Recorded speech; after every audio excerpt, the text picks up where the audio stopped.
me datën 8 maj, një ditë e rëndësishme, shqiptarët do të mlidhen në rrugë dhe sheshet e Tiranës në kryengritjen e tyre më të fuqishme, paqësore që ka njohur vendi kundër kreut të organizatës kriminale dhe regjimit të tij, qeverisë së tij, pra kundër Edi Ramës dhe narkoministrave. Shpresa e vetme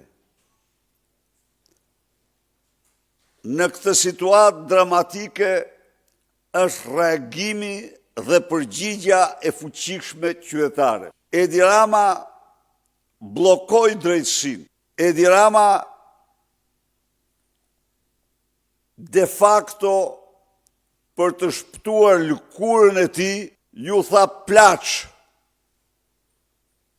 partnerëve tanë ndërkombëtar të cilët kërkojnë me të drejtë, absolutisht me të drejtë, funksionim në shtetit ligjor, funksionim në luftës kundër korrupsionit. Unë ftoj çdo shqiptar të mos pranojmë kur të mbyllim atë çështje. Vendi po shkatërrohet çdo ditë më shumë. Shqiptarët po largohen çdo ditë më shumë.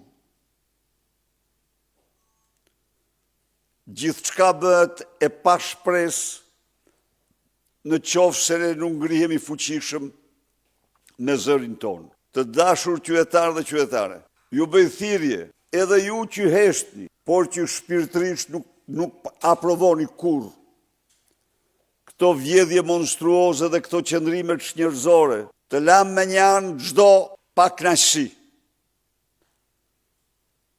të lamë me një anë çdo mosmarrveshje dhe të bashkohemi në këtë kryengritje të fuqishme si shpresa e vetme e shqiptarëve. Kryengritje e cila synon të bashkojë të gjithë shqiptarët pavarësisht nga moshat, pavarësisht se mund të jenë të bindjeve të ndryshme politike, por që gjykojnë se vjedhjet e tmerrshme të qeveritarëve po shkatërrojnë financat e tyre, po shkatërrojnë vendin e tyre. 8 maj duhet të jetë dita e shqiptarëve, e protestës tyre më të fuqishme.